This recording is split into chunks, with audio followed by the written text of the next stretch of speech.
rentrée universitaire de 2021-2022, on a essayé à travers cette rentrée de faire une évaluation de la rentrée précédente et de toute l'année universitaire 2020-2021.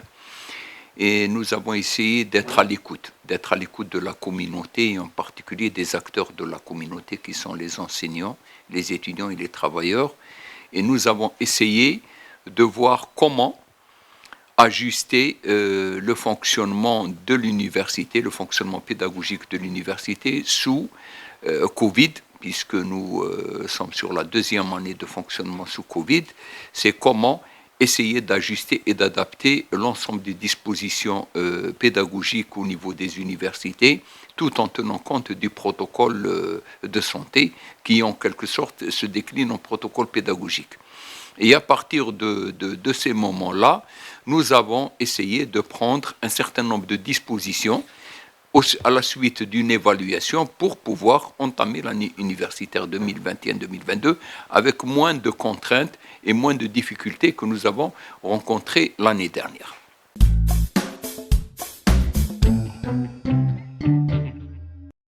Les contraintes les plus importantes qu'on a rencontrées, c'était dans l'enseignement des matières essentielles. Les étudiants ont rencontré beaucoup de difficultés à suivre les matières essentielles à distance.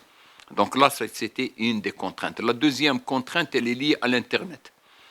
Certains étudiants qui sont issus de villes de l'intérieur ont trouvé des difficultés à se mettre en contact avec leurs enseignants à travers les différentes plateformes collaboratives qui ont été mises à ce titre, à ce niveau-là. Et donc, nous avons essayé de prendre en considération donc, cette contrainte aussi de l'Internet en essayant d'améliorer le dispositif mis en place, mais surtout réduire la pression sur les matières essentielles parce que c'est autour des matières essentielles que les principales revendications ont été soulevées par les étudiants lors de la conférence nationale des universités que nous avons organisée le 15 juillet, où nous avons présenté l'évaluation de l'année universitaire et une grosse partie a été réservée à l'évaluation du dispositif d'enseignement mis en œuvre durant l'année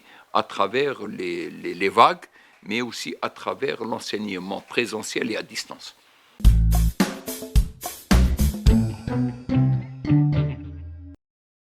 Oui, nous avons dit que notre système actuellement et notre même démarche et même la stratégie du ministère s'appuie actuellement sur une évaluation continue.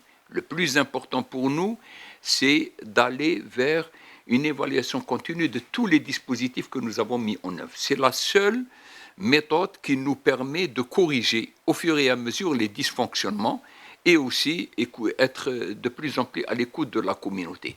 Si on voit l'année universitaire relativement, je dis relativement parce que à partir du moment où on est dans une situation exceptionnelle par rapport à une pandémie, nous disons que relativement nous avons pu finaliser les programmes ou en grande partie finaliser ces programmes, c'est-à-dire nous avons respecté les 70% qui ont été réalisés.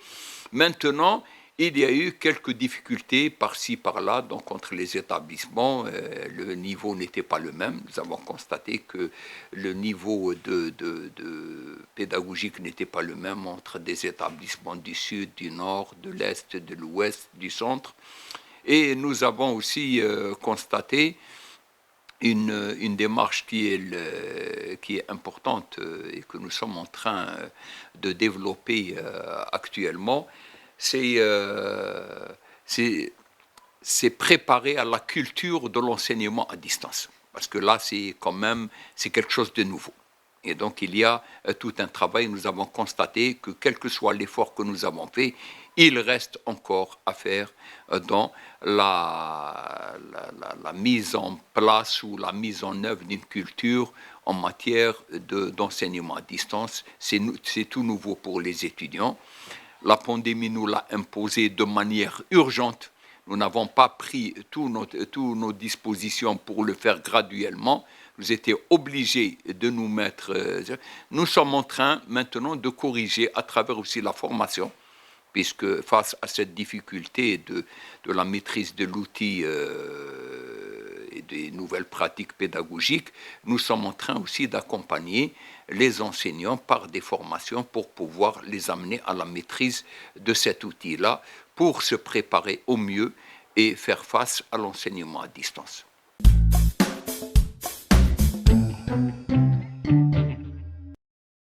D'ailleurs, dès le départ, nous avons beaucoup travaillé avec le ministère de la Poste et Télécommunications, les PTT, et nous avons travaillé dans un premier temps à l'amélioration du débit d'Internet. Parce que quand on parle de l'enseignement à distance, un des problèmes que rencontrent nos enseignants et les étudiants, c'est la question du débit. Parce qu'on sait très bien que si on doit se mettre dans les plateformes technologiques et dans les plateformes pédagogiques et numériques, nous devons avoir un débit conséquent pour pouvoir assurer des enseignements de qualité. Et donc nous avons fait un travail avec le ministère des Postes et Télécommunications et à travers bien sûr ce ministère Algérie Télécom. Et avec Algérie Télécom, nous sommes en train de travailler avec le CERIS pour améliorer le débit Internet au niveau des universités et des centres universitaires et des écoles. Et cette manière-là pourra nous donner plus de possibilités et plus de flexibilité dans la prise en charge de cette démarche.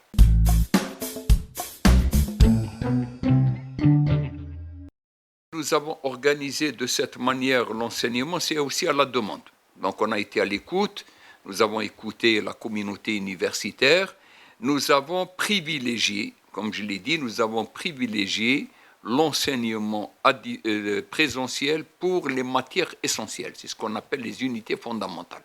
Parce que c'est là où il y a eu une demande très importante. Les étudiants n'arrivaient pas à suivre de manière continue les enseignements quand il s'agissait d'enseignement à distance. Et on a laissé les unités transversales et de découverte à distance, c'est-à-dire où l'impact est moins important que les unités fondamentales, parce que c'est sur les unités fondamentales que les étudiants vont être le plus évalués, et c'est leur carrière, leur spécialisation, et même aussi des profils qui vont leur être proposés par la suite, s'appuie sur l'enseignement présentiel. C'est pour ça qu'on a donné. Donc, quand on a fait, c'est en fin de compte, l'enseignement, il est sur 24 heures par semaine. Donc, sur les 24 heures, il y a 16 heures qui seront en présentiel et qui concerneront les unités fondamentales, et 8 heures à distance et qui concerneront les unités transversales et de découverte. C'est aussi une deuxième expérience, parce que nous sommes, comme je l'ai dit, nous sommes dans une phase en pleine évaluation continue. C'est des expériences, et je pense qu'il n'y a pas que l'Algérie, c'est tous les pays qui sont dans des phases d'expérimentation, parce que face à la pandémie, nous n'avons pas d'autre choix, nous avons été obligés d'utiliser tous les moyens pour pouvoir se rapprocher le plus des préoccupations de la communauté. C'est ce que nous sommes en train de faire. Nous avons lancé, mais en parallèle avec le lancement de la rentrée universitaire, nous sommes en train de faire des évaluations régulières du dispositif mis en place, de manière à pouvoir corriger au fur et à mesure s'il y a des insuffisances constatées, sachant qu'on est dans le premier semestre. On ne va pas attendre jusqu'au deuxième semestre, on peut corriger déjà le premier semestre pour entamer dans de meilleures conditions le deuxième semestre.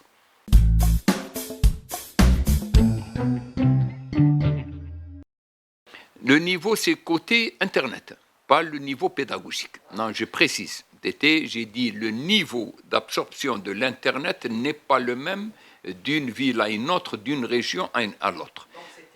C'est-à-dire, c'est plus technique. Donc, nous avons essayé de voir tous ces aspects-là.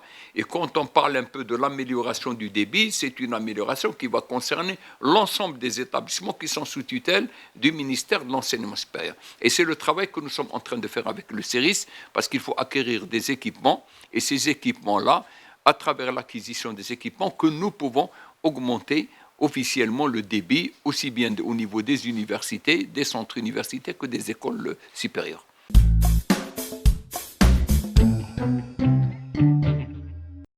Nous sommes dans le cadre de la stratégie ou du plan d'action stratégique du ministère de l'Enseignement supérieur, qui s'appuie sur un certain nombre d'objectifs. Premier objectif, c'est l'amélioration de la qualité de la formation. Deuxième objectif, c'est l'amélioration de la qualité de la recherche.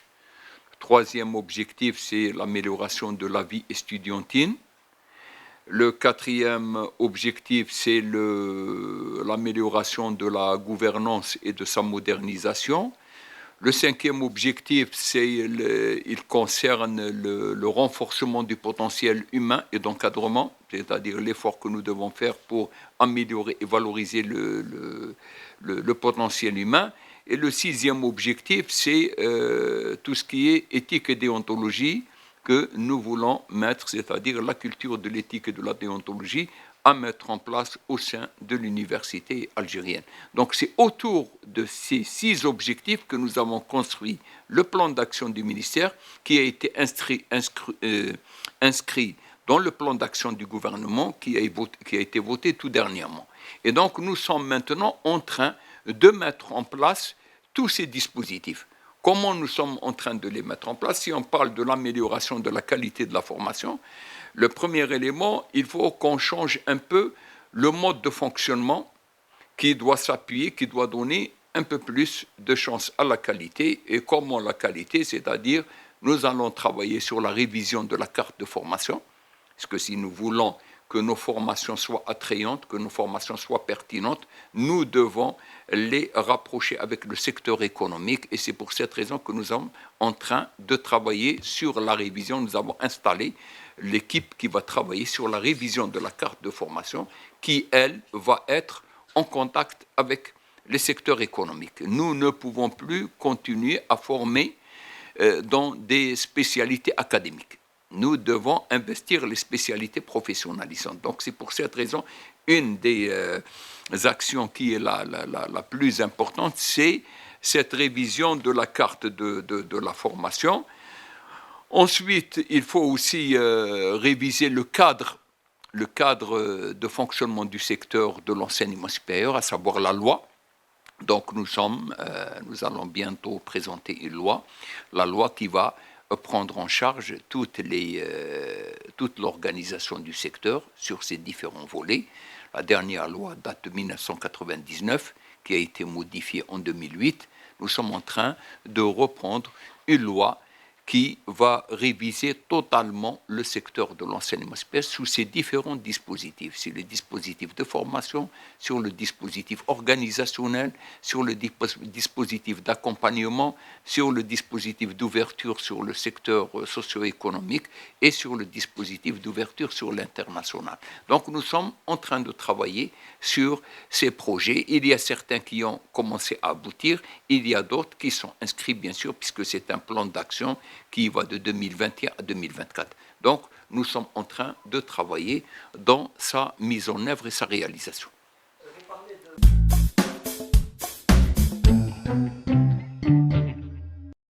Nous sommes ouverts sur tous les secteurs. N'oublions pas que l'enseignement supérieur est transversal. Il concerne tous les secteurs. C'est celui qui forme aussi bien dans la qualité et dans le niveau de formation. Il n'y a pas un autre secteur qui permet de former par rapport à la qualité de la formation et au niveau de formation et au profil de formation qui est du ressort de l'enseignement supérieur. Donc nous sommes ouverts sur tous les secteurs. Nous avons commencé par le secteur économique dont l'impact est immédiat. L'industrie, le commerce, tous les secteurs de services et même aussi le secteur de la culture, le secteur du tourisme, tous les secteurs. Donc nous sommes ouverts à tous les secteurs d'activité. Nous avons signé des conventions avec eux et nous travaillons en étroite collaboration pour la partie formation, mais c'est aussi pour la partie recherche. Parce qu'il y a un lien entre les deux. La formation, on ne peut pas la dissocier de la recherche. Quand on investit dans la formation, elle a aussi un impact direct sur la recherche.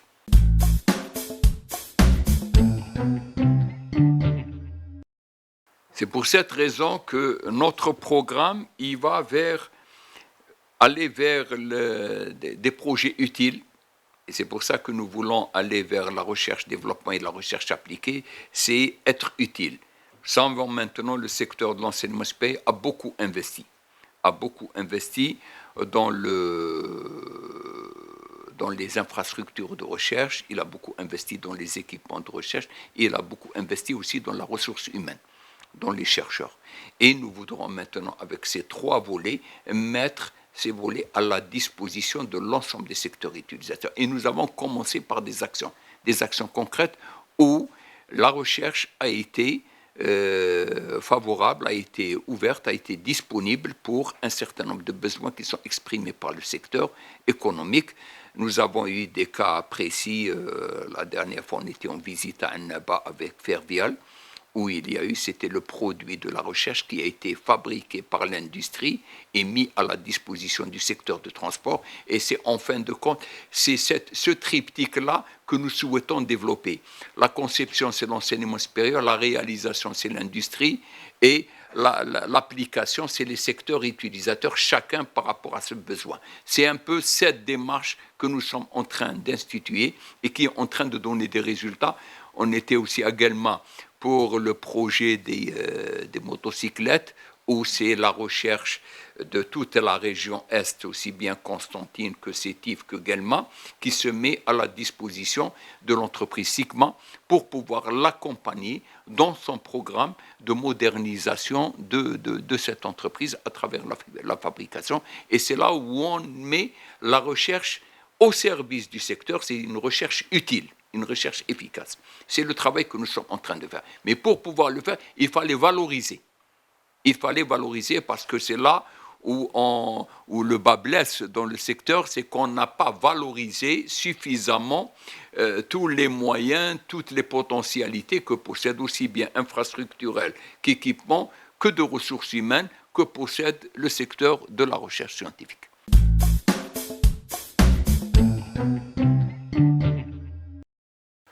Les manquements, on les a constatés tout d'abord sur la valorisation.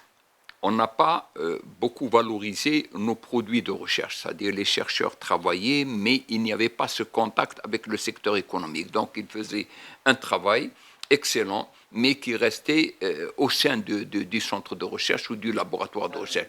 Donc il fallait mettre en place un dispositif institutionnel, parce que le rapprochement ne peut pas se faire par un rapprochement épisodique ou un rapprochement ponctuel. Il faut qu'on l'institutionnalise. Et c'est pour cette raison que dans la nouvelle loi que nous allons soumettre, nous institutionnalisons cette relation. Parce que sans institutionnalisation, même les cadres de travail que nous avons mis en place dans les universités, tels que la maison de l'entrepreneuriat, le bureau de liaison université-entreprise, à partir du moment où ils n'ont pas un ancrage juridique, ils ne peuvent pas être institutionnalisés. Et ça reste, en fin de compte, une volonté de personne.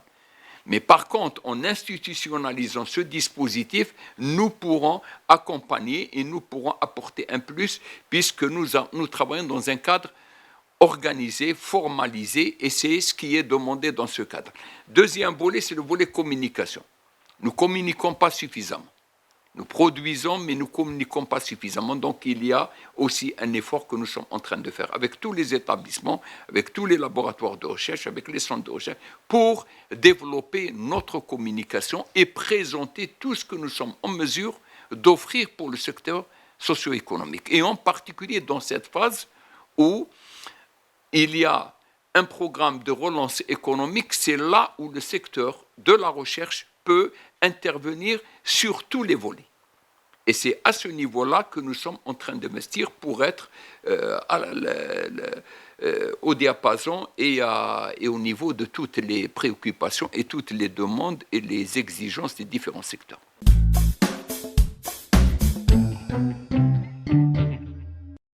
Oui, nous considérons que c'est un élément très important. Parce que pendant longtemps, on ne parle que du pédagogique. Mais l'étudiant a besoin aussi de l'accompagnement. La pédagogie seule ne suffit pas. Il lui faut le cadre d'accompagnement. Et le cadre d'accompagnement, actuellement, il est représenté par les œuvres universitaires. C'est-à-dire tout ce qui est logement, tout ce qui est repas, tout ce qui est transport qui viennent en accompagnement du dispositif de pédagogie. On ne peut pas améliorer la pédagogie s'il n'y a pas une amélioration aussi de la qualité des prestations servies à l'étudiant. Et donc, dans ce cadre-là, nous avons mis en place un programme qui permet à court terme, je le dis bien à court terme, d'améliorer l'existant. C'est-à-dire, nous prenons ce qui existe, nous essayons d'améliorer avec cette possibilité d'avoir une amélioration de la qualité des prestations.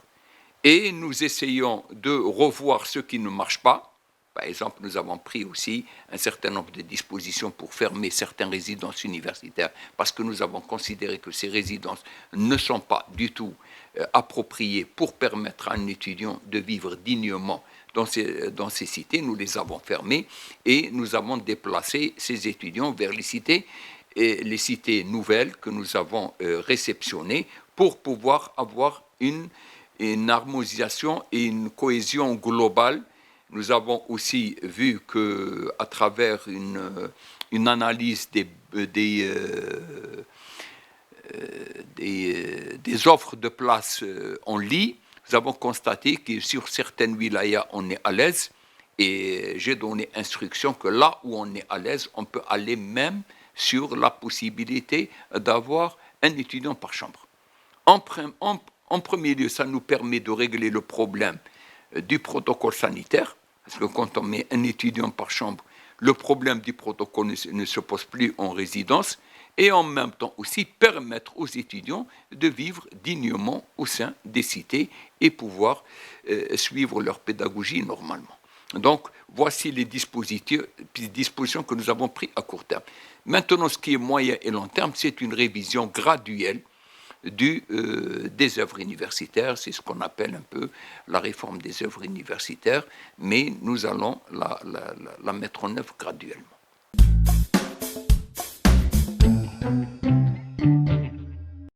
L'université, de par son essence même, a un rôle social et sociétal.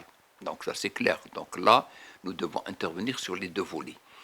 Sur le volet économique, il y a derrière aussi l'employabilité.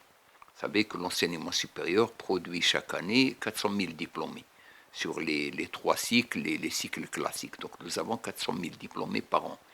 Et donc, comme je l'ai toujours dit, la dynamique économique n'évolue pas de la même manière avec la dynamique universitaire. La dynamique universitaire, elle est liée au nombre. Nous avons actuellement 1 700 000 étudiants. Nous produisons 400 000 par an, c'est autour de 22-23%, donc ce qui est une part normale.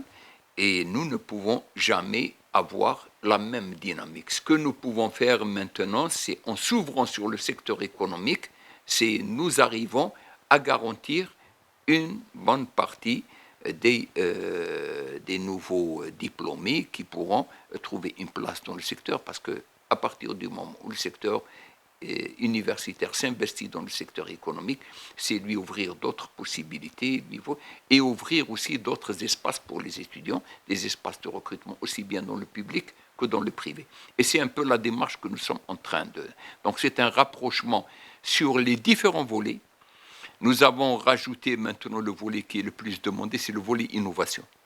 Il y a le volet formation, il y a le volet recherche, mais il y a le volet innovation. Donc nous avons introduit cette dimension innovation parce que nous avons des jeunes porteurs de projets, des jeunes étudiants porteurs de projets et qui sont créateurs de richesses. Donc nous essayons de les accompagner pour réduire aussi la question de l'employabilité, c'est-à-dire ouvrir d'autres horizons à ces étudiants. Et c'est le travail que nous sommes aussi en train de faire dans ce cadre-là. Et ça commence à donner, puisqu'il y a eu pas mal de jeunes de l'université qui ont eu le label Start-up et qui sont en train actuellement de monter leur propre entreprise. Et c'est ce que nous souhaitons, ce que nous encourageons, c'est cette liberté d'entreprendre et cette liberté d'initiative que nous voulons encourager dans le secteur universitaire, aussi bien chez les enseignants que chez les étudiants.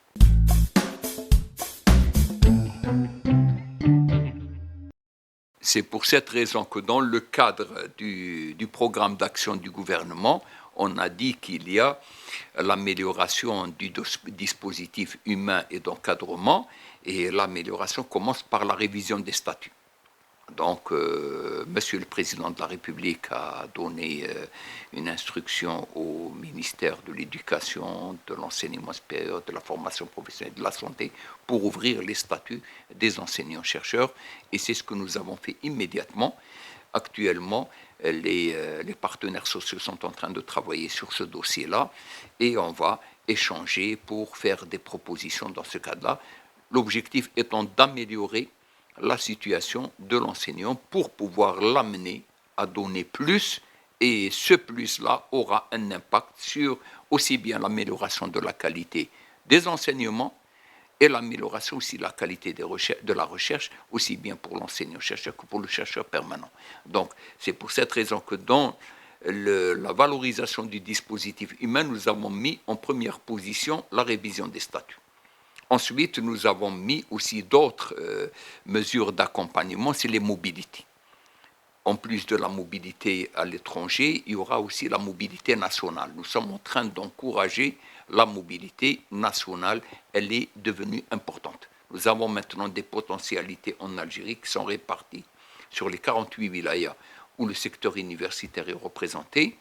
Il est important maintenant d'organiser des mobilités, aussi bien pour les enseignants que pour les étudiants, pour qu'ils puissent travailler sur les équipements que nous avons acquis, que les équipements qui sont des fois où l'Algérie est le seul pays à avoir en Afrique à avoir acquis ces équipements. C'est des équipements de haute qualité, de haute performance, mais par le problème de la communication ou de l'information, les étudiants ou les enseignants ne sont pas au courant. Donc nous sommes en train d'encourager le dispositif de mobilité nationale, en plus du dispositif de la mobilité internationale, pour permettre à nos enseignants de se déplacer dans les structures pédagogiques et scientifiques de haut niveau pour pouvoir compléter leurs recherches à ce niveau.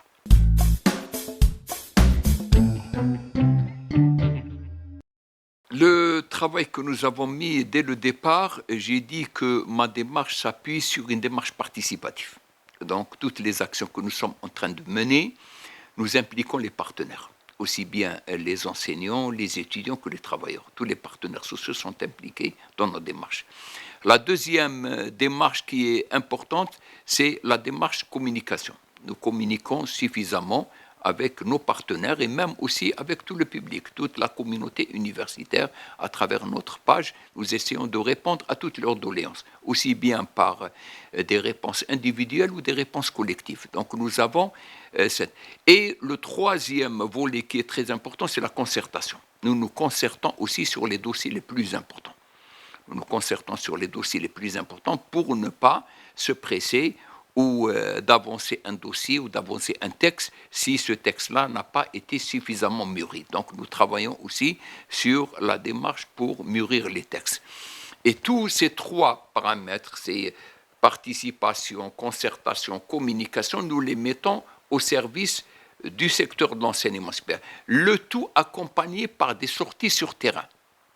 Les sorties sur terrain, je suis actuellement à 26 wilayas, ces sorties sur terrain nous permettent de nous rapprocher le plus de la communauté universitaire. Et c'est là notre objectif. C'est pour être à l'écoute de la base. Parce que quelle que soit la représentation, ce n'est pas quand on y va sur une ville universitaire. Et au sein des villes universitaires, lors de mes passages, j'organise un débat ouvert avec la communauté. Et c'est un peu le plus que j'ai mis en place dans le cadre du secteur, c'est un débat ouvert avec la communauté, toutes composantes représentées, enseignants, étudiants, travailleurs, et c'est un débat ouvert, et on discute de tous les sujets qui ont un lien avec l'enseignement supérieur ou avec l'exercice de leur profession ou l'exercice aussi de l'enseignement pour les étudiants. Et ces débats m'ont permis aussi de voir la perception par la communauté du schéma, comment notre plan d'action, comment il est perçu par la base.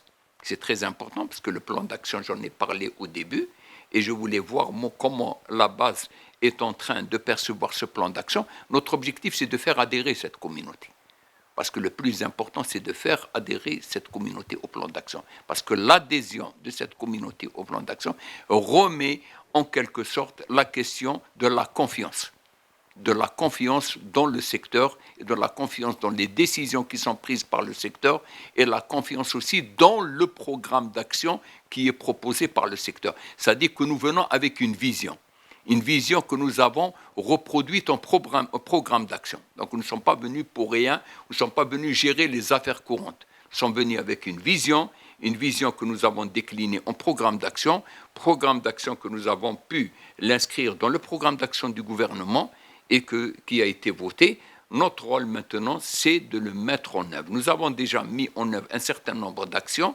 Nous allons continuer puisque c'est un programme qui va de 2021 à 2024. Donc notre objectif, c'est d'arriver en 2024, d'avoir un programme complet qui répond aux aspirations de la communauté universitaire et où la communauté universitaire se sent partie prenante, se sent acteur dans ce programme. Et c'est tout le travail que nous faisons à travers, j'ai dit, le triptyque participation, concertation, communication.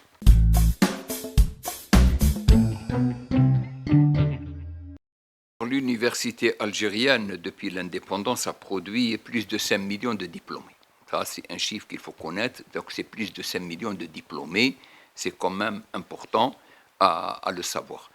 Ce qui est important, c'est vrai aussi, l'autre importance, c'est que, je l'ai dit tout à l'heure, nous ne communiquons pas suffisamment, nous valorisons pas suffisamment nos produits, et c'est pour cette raison que j'ai dit il y a tout un travail de communication et de valorisation, aussi bien du produit de la formation que du produit de la recherche.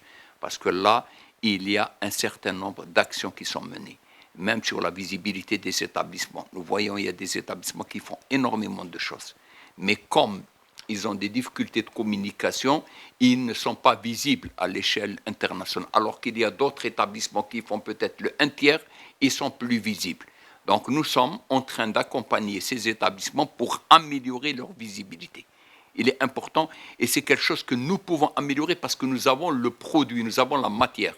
À partir du moment où nous avons la matière, le reste, c'est technique. Nous pouvons l'améliorer. Ce n'est pas comme un établissement qui n'a pas la matière. La matière, elle est là. Il suffit de savoir l'organiser, il suffit de savoir communiquer au bon moment et de donner les informations les plus pertinentes qui sont exigées par les instances internationales de classement et d'évaluation des établissements.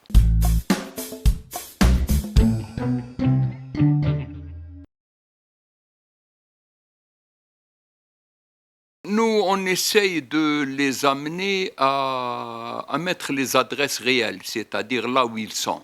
Parce que là aussi, il y a un problème d'adresse. Un problème d'adresse ou de site de référence. Parce que des fois, il y a au sein du même établissement, nous nous retrouvons avec plusieurs adresses. Et là, ça peut être préjudiciable à la visibilité de l'établissement, parce qu'on ne sait pas quel établissement, il appartient à quel établissement. Donc, nous sommes en train de faire un travail qui commence à produire ses fruits, un travail aussi d'aller vers une réglementation. Quand je dis une réglementation, c'est trop dire, c'est-à-dire vers un dispositif formalisé, un dispositif qui permet de faire valoir les productions de nos chercheurs au sein de leur établissement. C'est normal qu'ils doivent travailler avec l'étranger, ce n'est pas un problème, mais il faut qu'on le ramène à la confiance. C'est-à-dire pour s'assurer que même s'il produit quelque chose en Algérie, elle sera reconnue. Et c'est là où j'ai parlé tout à l'heure des dispositifs de confiance, c'est-à-dire faire confiance à l'établissement, à son employeur, l'établissement employeur, faire confiance au labo dans lequel il fonctionne, faire confiance au centre de recherche auquel il est affilié. C'est tous ces aspects-là que nous devons prendre en considération, qui ne sont pas quelque chose de difficile à mettre en œuvre, mais il y a un dispositif organisationnel à mettre toujours avec l'idée de faire adhérer les enseignants et les chercheurs à tout ce dispositif de visibilité que nous sommes en train de développer. Et on a vu l'expérience d'année en année, il y a une amélioration du classement des universités et eux-mêmes, les universités elles-mêmes ont senti une amélioration à partir du moment où ils ont mieux maîtrisé les techniques de communication, ils ont mieux maîtrisé les exigences en matière de classement, c'est-à-dire la grille de classement des universités. À partir du moment où on répond favorablement à cette grille de classement, on a toutes les chances de pouvoir se mettre en compétition avec des universités africaines, arabes et pourquoi pas mondiales.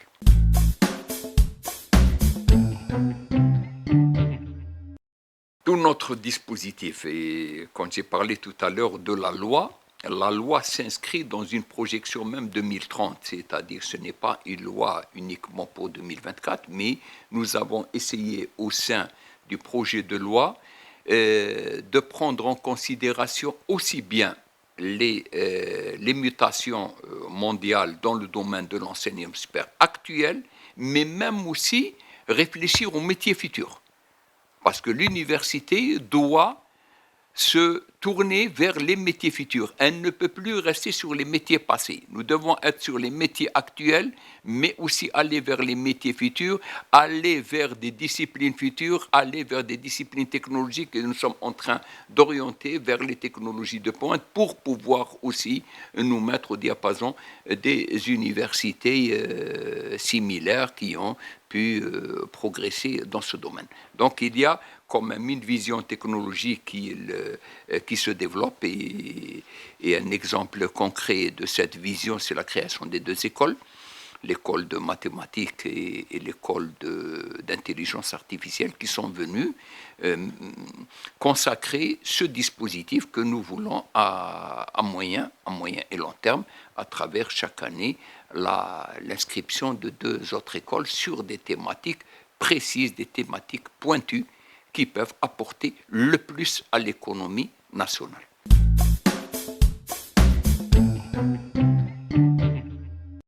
Notre vision par rapport à notre programme, c'est vrai que peut-être notre programme apparaît ambitieux, mais je considère, il paraît peut-être pour certains, il paraît ambitieux, mais c'est normal, quand on est dans une vision, on doit être ambitieux.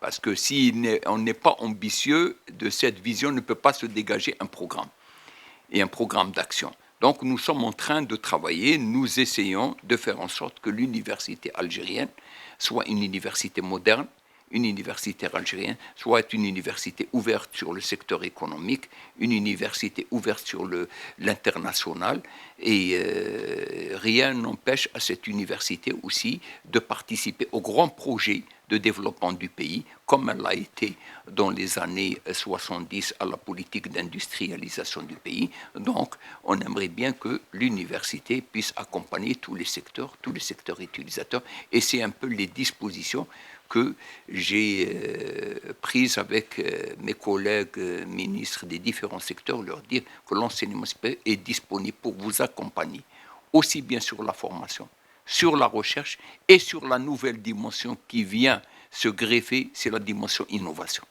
Nous sommes à l'ère de l'innovation, nous sommes à l'ère du numérique, nous sommes à l'ère de la mondialisation. L'université ne peut pas rester cloîtrée, l'université ne peut pas rester à côté des développements que connaît le monde, connaît le secteur universitaire à travers le monde.